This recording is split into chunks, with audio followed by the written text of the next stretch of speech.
ಸರ್ಕಾರಿ ನೌಕರರೊಂದು ಗೊಂದಲಕ್ಕೆ ಈಡಾಗಿದೆ. ಸೊ 7ನೇ ವೇತನ ಸರ್ಕಾರದ ಒಂದು ಪರಿಷ್ಕೃತ ಆದೇಶ 17/8/2024 ಅವರ ಒಂದು ಜಾಲತಾಣದಲ್ಲಿ ಪ್ರಕಟ ಮಾಡಲಾಯಿತು.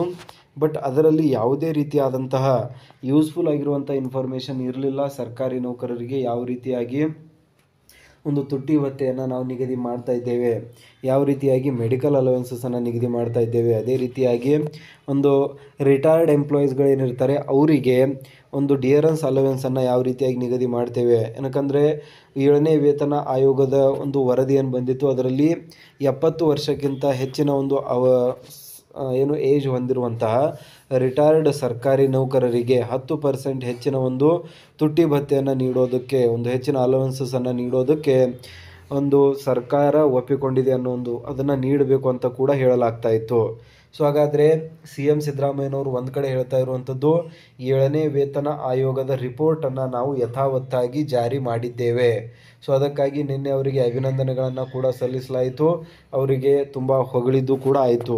ಹಾಗಾದರೆ ಯಥಾವತ್ತಾಗಿ ಜಾರಿ ಮಾಡಿದ್ದೇ ಆದರೆ 70 ವರ್ಷದ ಮೇಲ್ಪಟ್ಟಂಥ ಒಂದು ಪೆನ್ಷನರ್ಸಿಗೆ 10% ಎಕ್ಸ್ಟ್ರಾ ಏನು ಅಲವೆನ್ಸಸ್ ಕೊಡಬೇಕಾಗಿದೆ, ಅದರ ಬಗ್ಗೆ ಅಧಿಕೃತವಾಗಿರುವಂತಹ ಒಂದು ಆದೇಶ ಯಾವಾಗ ಬರುತ್ತೆ, ಅದರ ಬಗ್ಗೆ ಯಾವುದೇ ರೀತಿಯಾದಂಥ ಒಂದು ಉಲ್ಲೇಖವನ್ನು ಇನ್ನೂ ಕೂಡ ಯಾಕೆ ಮಾಡ್ತಿಲ್ಲ ಸರ್ಕಾರ.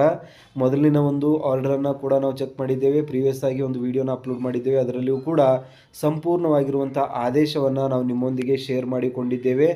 ಆ ಒಂದು ಆದೇಶದಲ್ಲಿ ಯಾವುದೇ ರೀತಿಯಾದಂಥ ಸುಳಿವನ್ನು ನೀಡಿಲ್ಲ 7ನೇ ವೇತನ ಆಯೋಗದ ಅಡಿಯಲ್ಲಿ 10% ಎಕ್ಸ್ಟ್ರಾ ಡಿಯರೆನ್ಸ್ ರಿಲೀಫ್ ನೀಡುವುದರ ಬಗ್ಗೆ. ಸೊ ಹಾಗಾದರೆ ಯಥಾವತ್ತಾಗಿ ಜಾರಿ ಮಾಡಿದ ಹಾಗೆ ಆಗುವುದಿಲ್ಲ. ಏನಕ್ಕಂದರೆ ಇದರಲ್ಲಿ ಕೊಡಬೇಕಾಗಿರುವಂಥ ಇನ್ನೊಂದು ಇಂಪಾರ್ಟೆಂಟ್ ಪಾಯಿಂಟನ್ನು ಇಲ್ಲಿ ಸರ್ಕಾರಿ ನೌಕರರಿಗೆ, ಸ್ಪೆಷಲಿ ಏನು ಪೆನ್ಷನರ್ಸ್ ಇದ್ದಾರೆ, ಏಜ್ಡ್ ಪೆನ್ಷನರ್ಸ್ ಇದ್ದಾರೆ, ಅವರಿಗೆ ಸರ್ಕಾರ ಇಲ್ಲಿ ಮಿಸ್ ಮಾಡಿದಂತೆ ಆಗ್ತಾ ಇದೆ.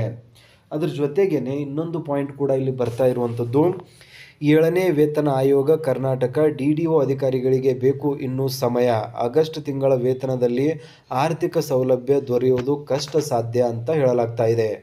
ಸೊ ಇದೇನು ಗೊಂದಲ ಸೃಷ್ಟಿಯಾಗಿದೆ ಅನ್ನೋದ್ರ ಬಗ್ಗೆಯೂ ಕೂಡ ನಾವು ಚರ್ಚೆಯನ್ನು ಮಾಡೋಣ. ಸೊ ಬೇಸಿಕಲಿ ನಮಗೆಲ್ಲರಿಗೂ ಗೊತ್ತಿರುವ ಹಾಗೆ 1/7/2022 ಕಾಲ್ಪನಿಕವಾಗಿ ಈ ಒಂದು 7ನೇ ವೇತನ ಆಯೋಗವನ್ನು ಇಂಪ್ಲಿಮೆಂಟ್ ಮಾಡಲಾಯಿತು ಅಂತ CS ಷಡಕ್ಷರಿ ಅವರು ಕೂಡ ಹೇಳಿದ್ದಾರೆ ಆ್ಯಂಡ್ CM ಸಿದ್ದರಾಮಯ್ಯನವರು ಕೂಡ ಹೇಳ್ತಾರೆ. ಸೊ ಕಾಲ್ಪನಿಕವಾಗಿ ಅಂದರೆ ಆ್ಯಕ್ಚುಯಲ್ ಆಗಿ ನಮಗೆ 1/7/2022 6ನೇ ವೇತನ ಆಯೋಗದ ಒಂದು ಅವಧಿ ಕಂಪ್ಲೀಟ್ ಆಗುತ್ತೆ. ಸೊ ಅದಾದಮೇಲೆ ಇಮಿಡಿಯೇಟ್ಲಿ 7ನೇ ವೇತನ ಆಯೋಗವನ್ನು ಇಂಪ್ಲಿಮೆಂಟ್ ಮಾಡಬೇಕಾಗಿತ್ತು. ಬಟ್ ಸರ್ಕಾರದ ವಿಫಲತೆಯಿಂದ, ಕಾರಣಾಂತರಗಳಿಂದ ಆ ಒಂದು 7ನೇ ವೇತನ ಆಯೋಗ ಅಲ್ಲಿ ಇಂಪ್ಲಿಮೆಂಟ್ ಮಾಡೋದಕ್ಕೆ ಆಗೋದಿಲ್ಲ. ಸೊ ಹಾಗಾಗಿ ಅದು ಮುಂದೆ ಬರ್ತಾ ಹೋಗುತ್ತೆ. ಆ್ಯಂಡ್ ಫೈನಲಿ ಏನು ಮೊನ್ನೆ 2024 ಒಂದು ಆಗಸ್ಟ್ ತಿಂಗಳಿನಿಂದ ಇದನ್ನು ಇಂಪ್ಲಿಮೆಂಟ್ ಮಾಡ್ತೀವಿ ಅಂತ ಒಂದು ಆದೇಶವನ್ನು ಹೊರಡಿಸ್ತಾರೆ. ಬಟ್ ಇವಾಗ ಆಲ್ರೆಡಿ ಆಗಸ್ಟ್ ಮುಗಿತಾ ಬಂದಿದೆ, ಆಲ್ಮೋಸ್ಟ್ ಎಂಡ್ ಇದು.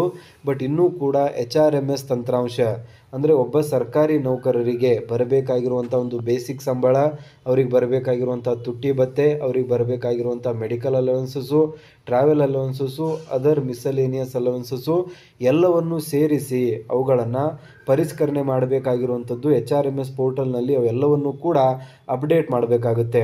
ಸೊ ಮೊಟ್ಟ ಮೊದಲನೇದಾಗಿ ನಮಗೆಲ್ಲರಿಗೂ ಗೊತ್ತಿರುವಂಥದ್ದು ಸ್ಟೇಟ್ ಖಜಾನೆಯಿಂದ ಸರ್ಕಾರಿ ನೌಕರರಿಗೆ ಡೈರೆಕ್ಟಾಗಿ ಒಂದು ಹಣ ಬರೋದಿಲ್ಲ. ಮೊಟ್ಟ ಮೊದಲನೇದಾಗಿ ಅದು DDO ಅಧಿಕಾರಿಗಳಿಗೆ ಬರುತ್ತೆ. ಅಂದರೆ ಹಣಕಾಸು ಅಂದರೆ ಏನು ಸ್ಯಾಲ್ರಿ ಬಟವಾಡೆ ಅಧಿಕಾರಿಗಳಂತ ಕರಿತೀವಿ, ಸಂಬಳ ಬಟವಾಡೆ ಅಧಿಕಾರಿಗಳು DDO ಅಧಿಕಾರಿಗಳು ಅಂತ ಒಂದು ಅಕೌಂಟ್ ಇರುತ್ತೆ, ಅವರ ಒಂದು ಅಕೌಂಟ್ಗೆ ಹಣ ಬರುತ್ತೆ. ಅಲ್ಲಿಂದ ಪರ್ಟಿಕ್ಯುಲರ್ ಮ್ಯಾಪಿಂಗ್ಸ್ಗಳನ್ನು ಮಾಡಲಾಗಿರುತ್ತೆ ಈ ಸರ್ಕಾರಿ ನೌಕರರ ಬೇಸಿಕ್ಗೆ ತಕ್ಕಂತೆ ಇವರಿಗೆ ಇಷ್ಟು ಸಂಬಳ ಕ್ರೆಡಿಟ್ ಆಗಬೇಕು ಅಂತ. ಸೊ ಎಲ್ಲ ಒಂದು ಮ್ಯಾಪಿಂಗ್ಸ್ಗಳನ್ನು ಮಾಡೋದಕ್ಕೆ ಸಮಯಾವಕಾಶ ಬೇಕಾಗುತ್ತೆ ಅಂತ ಹೇಳಲಾಗ್ತಾ ಇದೆ. ಇನ್ನೂ ಕೂಡ ಅಧಿಕೃತವಾಗಿ ಸರ್ಕಾರ ಯಾವುದೇ ರೀತಿಯಾದಂಥ ಡಿಲೇ ಆಗುತ್ತೆ ಅನ್ನೋ ಒಂದು ವಿಷಯವನ್ನು ಪ್ರಸ್ತಾಪ ಮಾಡದೇ ಇದ್ದರೂ ಕೂಡ ಸರ್ಕಾರಿ ನೌಕರರ ವರ್ಗದಲ್ಲಿ ಈ ಒಂದು ವಿಷಯ ಭಾರಿ ಚರ್ಚೆಗೆ ಗ್ರಾಸವಾಗ್ತಾ ಇದೆ. ಎಲ್ಲ ಕಡೆ ಕರ್ನಾಟಕ ರಾಜ್ಯ ಸರ್ಕಾರಿ ನೌಕರರು